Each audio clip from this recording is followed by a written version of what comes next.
ने लापता समझकर केस बंद कर दिया था। 4 साल बाद हुआ हिला देने वाला खुलासा।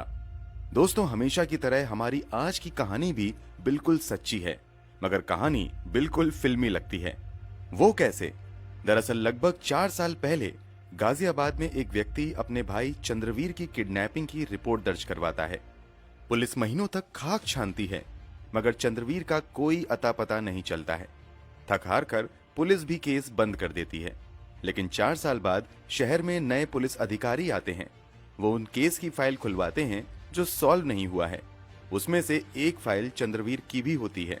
केस की फिर से जांच शुरू होती है और इस जांच के बाद एक हिला देने वाला खुलासा होता है।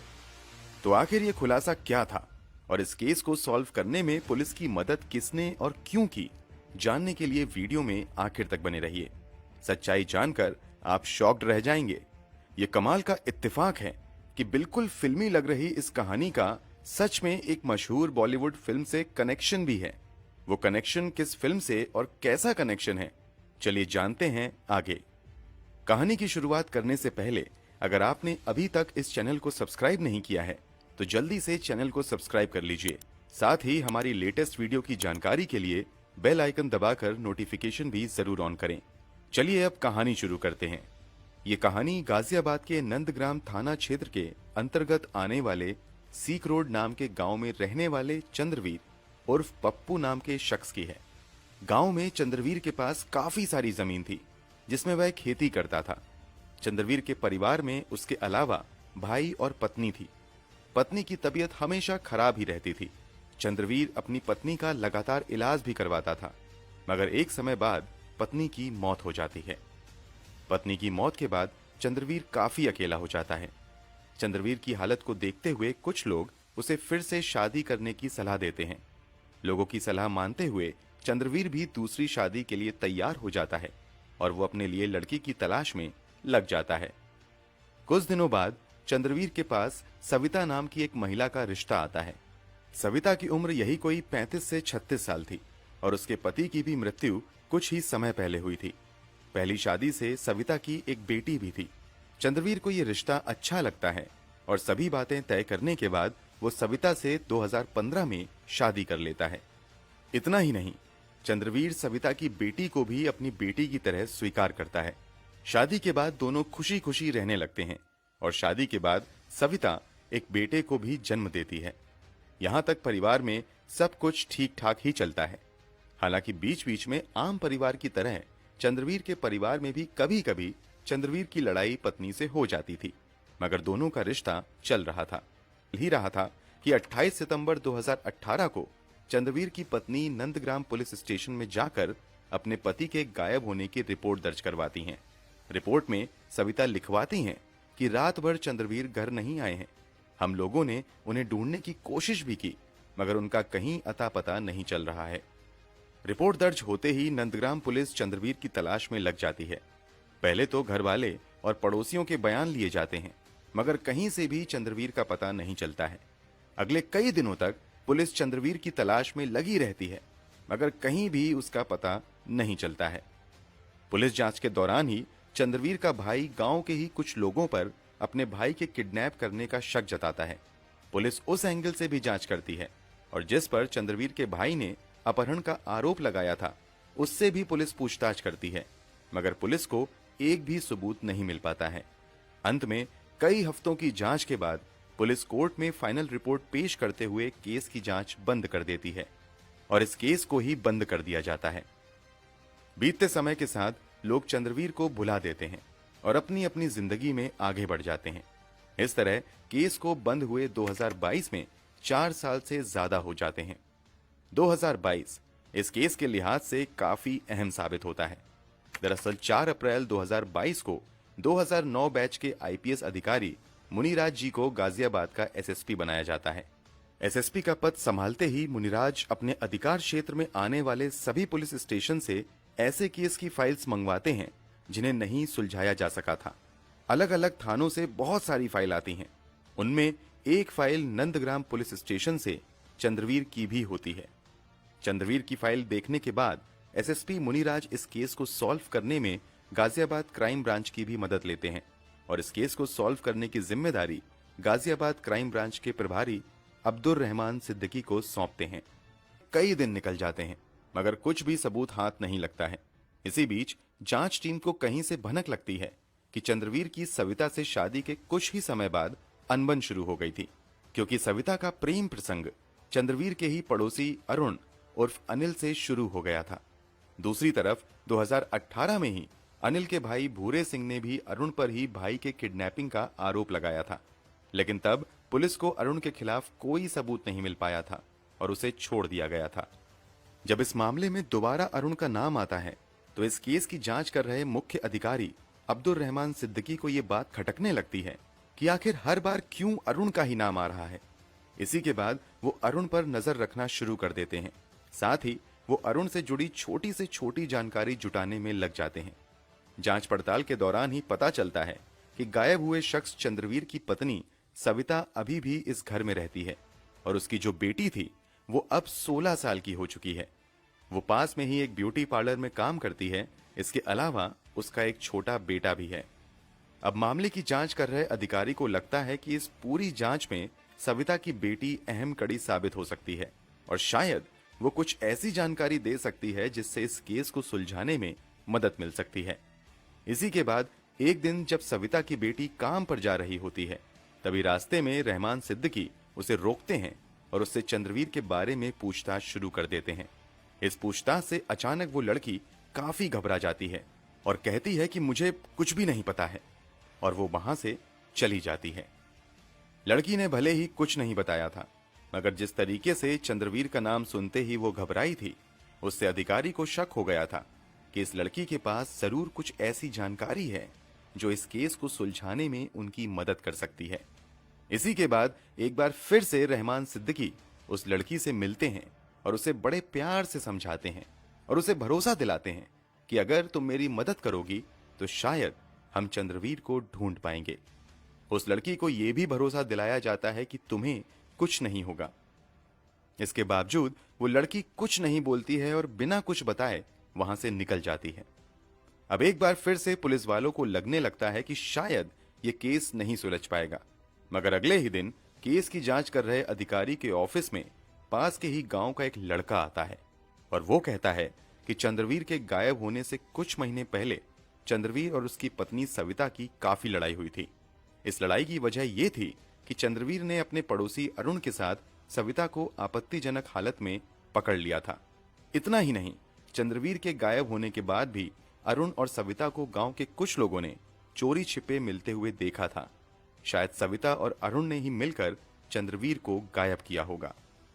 यह तीसरी बार था जब किसी ने जांच कर रहे अधिकारी के सामने अरुण का नाम लिया था। अब जांच अधिकारी सख्ती से अरुण तथा सविता से पूछताछ करने का फैसला करते हैं और अचानक जाकर दोनों को उठा लेते हैं। पहले तो दोनों पुलिस को गुमराह करने की कोशिश करते हैं, मगर जब पूरी कड़ाई के साथ अरुण से पूछताछ शुरू होती है तो आखिरकार अरुण पुलिस वालों की सख्ती के आगे टूट जाता है और एक ऐसे राज से पर्दा उठाता है जिसे सुनकर हर किसी की आंखें बस खुली की खुली रह जाती हैं।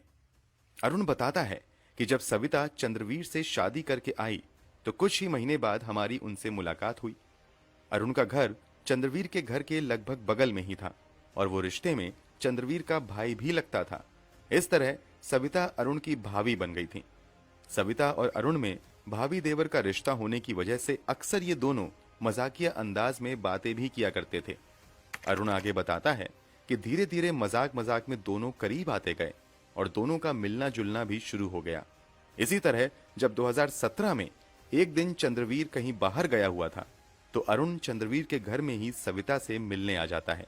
ये दोनों मिल ही रहे थे कि अचानक वहां चंद्रवीर पहुंच जाता है और अरुण तथा अपनी पत्नी सविता को आपत्तिजनक स्थिति में पकड़ लेता है।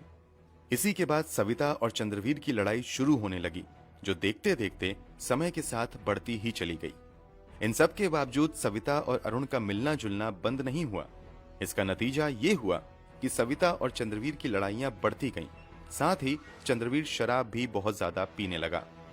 अरुण के बयान के मुताबिक अब सविता चंद्रवीर को छोड़कर अरुण के साथ रहना चाहती थी, लेकिन समस्या ये थी कि चंद्रवीर के रहते ये सब संभव नहीं था।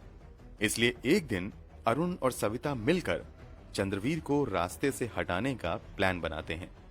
इसी के बाद 28 सितंबर 2018 की रात चंद्रवीर शराब पीकर घर आता है और घर आते ही सीधे खाट पर जाकर सो जाता है।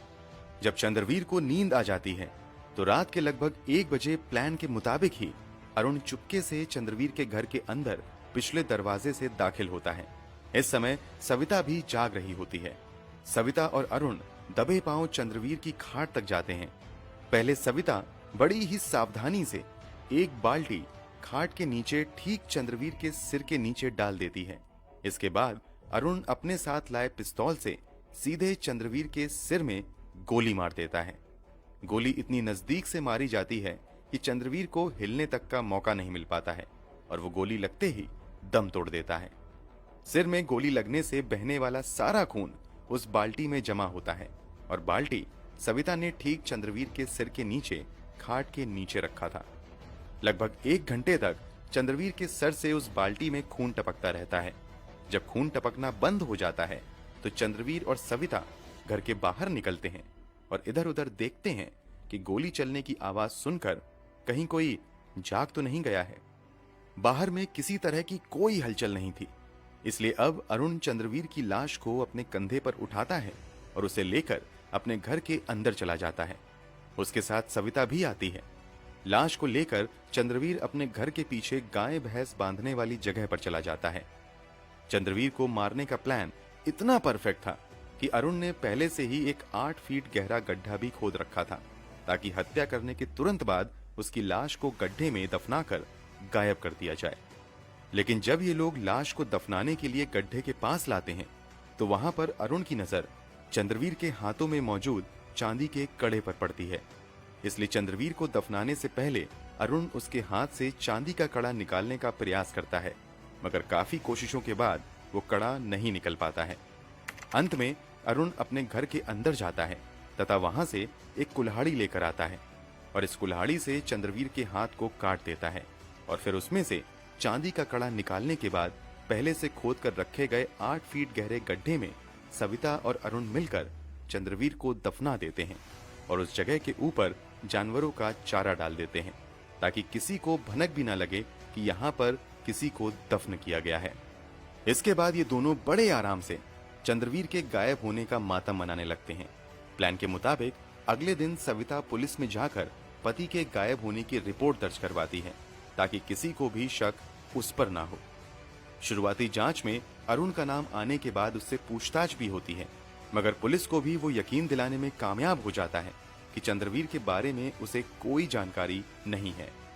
जिस जगह पर सविता और अरुण ने चंद्रवीर को दफनाया था उस जगह पर पहले अरुण की गाय तथा भैंस बंधा करती थी, मगर चंद्रवीर को वहां पर दफनाने के कुछ ही समय बाद अरुण वहां पर 1-2 मंजिला घर बनवाता है। घर का नक्शा इस तरीके से बनवाया गया था कि जहां पर चंद्रवीर को दफनाया गया था उस जगह पर एक बड़ा सा कमरा बनता है। घर के बन जाने के बाद कमरे के फर्श को पक्का करवाता है और उसी कमरे में अरुण अपना बेड भी लगाता है और वहीं रहना शुरू कर देता है और बड़े आराम से 4 साल तक चंद्रवीर की लाश के ऊपर चैन की नींद सोता है। अरुण के इस खुलासे के बाद पुलिस सीधे अरुण के घर पर जाती है तथा वहां पर अरुण की निशानदेही पर गड्ढा खुदवाया जाता है। खुदाई के बाद वास्तव में 8 फीट की गहराई पर मानव कंकाल मिलते हैं। चंद्रवीर के शरीर के अवशेष को बरामद करने के बाद पुलिस अरुणा तथा सविता की निशानदेही पर हत्या में इस्तेमाल किए गए बंदूक, खून इकट्ठा करने के लिए इस्तेमाल की गई बाल्टी तथा चांदी के कड़े को निकालने के लिए हाथ काटने में इस्तेमाल की गई कुल्हाड़ी को भी बरामद कर लेती है। जब पुलिस दोनों कातिलों से पूछती है कि आखिर तुम्हें लाश को इस तरह गायब करने का आइडिया कहां से आया, तो अरुण जवाब देता है कि मैंने एक फिल्म देखी थी जिसमें फिल्म का हीरो लाश को गायब करने के लिए लाश को पास में ही बन रहे पुलिस स्टेशन की नई बिल्डिंग के बेसमेंट में छिपा देता है। फिर पुलिस काफी कोशिशों के बाद भी उस लाश को नहीं ढूंढ पाती है। बस उसी से प्रेरणा लेते हुए हमने भी लाश को अपने घर में ही छुपा दिया और उसके ऊपर पक्का घर बनवा दिया था ताकि कभी भी पुलिस लाश को ना ढूंढ पाए। दोस्तों, क्या आप गैस कर सकते हैं कि चंद्रवीर के कातिल ने लाश को इस तरह गायब करने वाला ये सीन किस फिल्म में देखा होगा? अगर आपने गैस कर लिया है तो उस फिल्म का नाम कमेंट बॉक्स में जरूर बताएं। अगर आपको वो सीन याद आ रहा होगा तो इस केस का बॉलीवुड फिल्म से कनेक्शन भी समझ में ही आ गया होगा। पुलिस ने इस पूरे केस का खुलासा 15 नवंबर 2022 को किया है। एक सवाल अब भी आपके दिमाग में घूम रहा होगा कि आखिर वो लड़का कौन था जिसने पुलिस के पास आकर अरुण और सविता के बारे में बताया, और क्यों बताया। चलिए इसका भी जवाब हम आपको बता देते हैं। दरअसल जब इस पूरे मामले के मुख्य जांच अधिकारी अब्दुल रहमान सिद्दीकी सविता की बेटी को दूसरे दिन बैठाकर काफी देर समझाते हैं और उससे इस केस से जुड़ी जानकारी निकलवाने की कोशिश करते हैं, तो भले ही वो लड़की पुलिस वालों को कुछ नहीं बताती है, मगर घर जाकर वो अपने बॉयफ्रेंड को पुलिस द्वारा रोके जाने तथा चंद्रवीर के बारे में पूछताछ किए जाने के बारे में बताती है। यहाँ बॉयफ्रेंड कहता है कि अगर तुम्हें कुछ सच्चाई पता है तो मुझे बताओ। इस पर वो लड़की बताती है कि जिस दिन पिताजी गायब हुए थे उसी रात जब मैं सो रही थी तो अचानक जोर की आवाज सुनाई दी, जिससे मेरी नींद खुल गई, और जब मैं अपने कमरे से बाहर देखने लगी तो मैंने देखा कि माँ और अरुण एक साथ दौड़ते हुए घर से बाहर निकल रहे हैं। मुझे पूरा शक है कि कहीं ना कहीं अरुण और मेरी माँ ने ही चंद्रवीर को गायब किया है। मैंने इस बारे में किसी को भी माँ के डर से कभी कुछ नहीं बताया है। जब ये सारी कहानी लड़की ने अपने बॉयफ्रेंड को बताई तो बॉयफ्रेंड ने इस आपदा में भी अफसर ढूंढ लिया। दरअसल सविता अपनी बेटी की शादी अरुण के एक करीबी रिश्तेदार से करवाना चाहती थी, जबकि सविता की बेटी अपने इसी बॉयफ्रेंड से शादी करने की जिद कर रही थी। इस बात को लेकर माँ बेटी में झगड़ा भी हुआ था और उसका बॉयफ्रेंड भी इस बात से वाकिफ था कि लड़की की माँ उसकी शादी कहीं और करवाने जा रही थी। बस यहीं पर वो अपना दिमाग लगाता है और यहाँ लड़की को कहता है कि अगर हम चंद्रवीर वाली सच्चाई पुलिस वाले को बताते हैं तो माँ तथा अरुण को पुलिस पकड़ लेगी और हम फिर आसानी से शादी कर लेंगे। बस इसी के बाद लड़का पुलिस वाले को सारी कहानी बता देता है। इस तरह पुलिस वाले का भी काम बन जाता है और ये दोनों भी अपने रास्ते आसान कर लेते हैं। चंद्रवीर के कंकाल और हत्या में इस्तेमाल की गई चीजों को बरामद करने के बाद उन सभी चीजों को फॉरेंसिक जांच के लिए भेज दिया गया है। साथ ही सविता और अरुण को भी गिरफ्तार करने के बाद जेल में डाल दिया गया है, जहां वो दोनों अपने किए की सजा का इंतजार कर रहे हैं। आपके अनुसार इन दोनों को क्या सजा मिलनी चाहिए, कमेंट बॉक्स में जरूर बताएं। अगर आपको हमारी मेहनत पसंद आई हो तो इस वीडियो को लाइक करते हुए शेयर भी जरूर करें, ताकि बाकी लोग भी इस हैवानियत भरी कहानी को जान सकें। अगर आपने अब तक इस चैनल को सब्सक्राइब नहीं किया है तो जल्दी से चैनल को सब्सक्राइब कर लीजिए, साथ ही बेल आइकन दबाकर नोटिफिकेशन भी ऑन कर लीजिए, ताकि जब हम नई वीडियोस अपलोड करें तो उसकी जानकारी आपको तुरंत मिल जाए। क्राइम की दुनिया से जुड़ी इस तरह की सच्ची कहानियों के लिए हमारे साथ जुड़े रहें। धन्यवाद।